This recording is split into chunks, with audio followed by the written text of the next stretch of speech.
सोचिए, फरवरी 2026, जगह है रावलपिंडी गैरिसन। पाकिस्तान के सबसे ताकतवर जनरल्स एक वॉर रूम में जमा हैं। उनके सामने जो स्क्रीन है उस पर काबुल की सैटेलाइट तस्वीरें चमक रही हैं और वो एक ऐसे दुश्मन के खिलाफ हमले का प्लान बना रहे हैं जिससे मजे की बात यह है कि उन्होंने खुद बनाया था। ठीक 27 फरवरी 2026 को पाकिस्तान के रक्षा मंत्री ने एक ऐसा ऐलान किया जिसकी किसी ने उम्मीद नहीं की थी।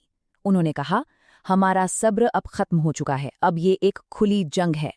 पहली नज़र में कोई भी यही सोचेगा कि ये ऐलान भारत के लिए होगा, लेकिन नहीं, ये बयान था अफगानिस्तान की तालिबान सरकार के लिए। तो सवाल यही उठता है, आखिर ऐसा क्या हुआ जिस तालिबान को पाकिस्तान ने बनाया, पाला पोसा और दशकों तक हर तरह से मदद की, वही तालिबान आज पाकिस्तान का सबसे बड़ा दुश्मन कैसे बन गया? हर लड़ाई की तरह इस लड़ाई की भी सबसे भारी कीमत कौन चुका रहा है? आम लोग। अंदाजा लगाइए, हर हफ्ते 100 से ज्यादा आम नागरिक मारे जा रहे हैं। ये आंकड़ा ही बताता है कि ये लड़ाई कितनी खतरनाक हो चुकी है।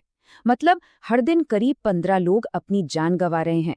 इनमें अस्पतालों पर हुए हमले और मासूम बच्चों की मौतें भी शामिल हैं। अच्छा, इस पूरी उलझी हुई कहानी को समझने के लिए हमें थोड़ा पीछे जाना होगा, एकदम शुरुआत में, जब तालिबान बना था, और समझना होगा कि पाकिस्तान का असल मकसद क्या था। देखिए, बात है 1990 के दशक की। पाकिस्तान की खुफिया एजेंसी ISI के दिमाग में एक आइडिया आया कि अगर अफगानिस्तान में अपनी कोई दोस्त सरकार हो तो भारत के खिलाफ एक स्ट्रेटेजिक डेप्थ मिल जाएगी। आसान भाषा में कहें तो अगर कभी भारत से जंग छिड़ती है तो पाकिस्तानी फौज पीछे हटने और फिर से तैयार होने के लिए अफगानिस्तान की जमीन का इस्तेमाल कर सकती थी। और कई सालों तक ये प्लान कागज पर तो एकदम सही काम करता हुआ दिखा। याद कीजिए 2021 में जब तालिबान ने दोबारा काबुल पर कब्जा किया तो पाकिस्तान के उस वक्त के प्रधानमंत्री ने क्या कहा था? उनके इस बयान से ऐसा लगा मानो तालिबान की जीत खुद पाकिस्तान की जीत हो। पाकिस्तान को लगा कि उसकी कठपुतली, उसका बनाया हुआ एसेट वापस गद्दी पर बैठ गया है। लेकिन पाकिस्तान एक बहुत बड़ी बात भूल गया था। जो ताकत आप मजहबी कट्टरपंथ की बुनियाद पर खड़ी करते हैं वो कभी आपकी वफादार नहीं रहती। और अब वही ताकत घूमकर पाकिस्तान की तरफ ही आ चुकी थी। और यहीं से कहानी में एक नया मोड़ आता है। मैदान में उतरता है तहरीके तालिबान पाकिस्तान, जिसे हम सब TTP के नाम से जानते हैं। अब ये हैं तो अफगान तालिबान के ही वैचारिक भाई, लेकिन इनका मकसद सिर्फ और सिर्फ एक है, पाकिस्तान की सरकार को उखाड़ फेंकना और वहां शरिया कानून लागू करना। ये नंबर सिर्फ एक नंबर नहीं है। जरा एक पल के लिए इस पर सोचिए। इसके पीछे एक ऐसी दर्दनाक कहानी छिपी है जिसे कोई भी मुल्क कभी नहीं भूलना चाहेगा। ये वो 132 मासूम बच्चे थे जिन्हें TTP के आतंकियों ने 2014 में पेशावर के आर्मी पब्लिक स्कूल में बेरहमी से कत्ल कर दिया था। वो एक एक क्लासरूम में घुसे और बच्चों पर गोलियां बरसा दी। ये हमला पाकिस्तान के इतिहास का शायद सबसे काला दिन था। और जैसा कि आप इस चार्ट में देख सकते हैं, 2021 में अफगानिस्तान में तालिबान के आने के बाद से TTP के हमले और भी ज्यादा खतरनाक हो गए। सिर्फ एक साल के अंदर आतंकवाद से होने वाली मौतें लगभग दोगुनी हो गई। इसी वजह से पाकिस्तान को आखिरकार सख्त कदम उठाने ही पड़े। अब मामला और भी ज्यादा पेचीदा हो जाता है। पाकिस्तान और तालिबान दोनों ही एक ऐसी मुश्किल में फंस गए हैं जहां से कोई आसान रास्ता निकलता हुआ नहीं दिख रहा। ये एक लाइन इस पूरे मसले की जड़ को पकड़ लेती है। सोचिए, पाकिस्तान के लिए ये कितनी बड़ी मुश्किल है कि जो TTP उस पर हमले कर रहा है उसे उसी अफगान तालिबान ने पनाह दे रखी है जिसे वो अपना सबसे पुराना दोस्त मानता था। तो अब देखिए, अफगान तालिबान कैसे एक मुश्किल पहेली में फंस गया है। उनके पास दो ही रास्ते हैं। पहला, वो TTP के खिलाफ कार्रवाई करें। अगर वो ऐसा करते हैं तो पाकिस्तान तो खुश हो जाएगा, हवाई हमले रुक जाएंगे।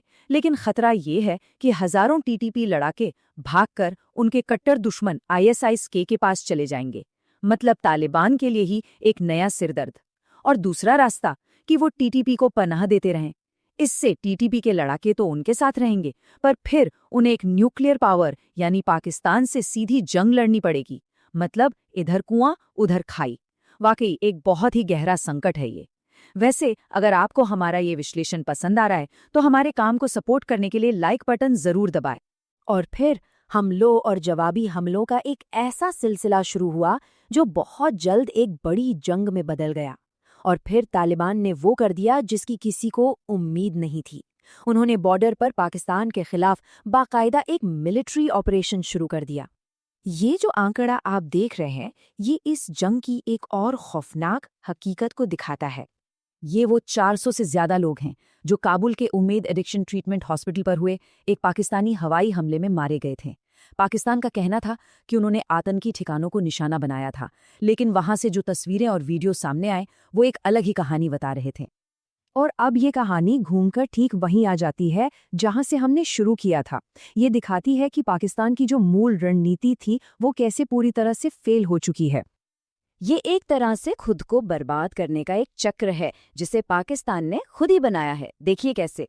पाकिस्तान ने तालिबान को पाला, तालिबान ने टीटीपी को पनाह दी, टीटीपी ने पाकिस्तान पर हमला किया, तो जवाब में पाकिस्तान ने तालिबान पर हमला कर दिया।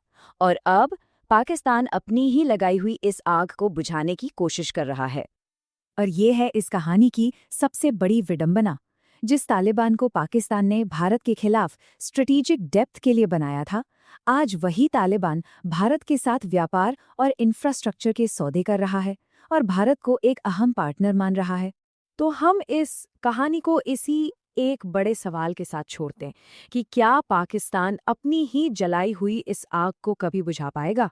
ये एक ऐसा सवाल है जिसका जवाब तो सिर्फ आने वाला वक्त ही देगा, और हम इस पर अपनी नज़र बनाए रखेंगे। इस तरह के और विश्लेषणों के लिए हमारे चैनल को सब्सक्राइब करें और बेल आइकन दबाना ना भूलें ताकि आप कोई भी ज़रूरी अपडेट मिस ना करें।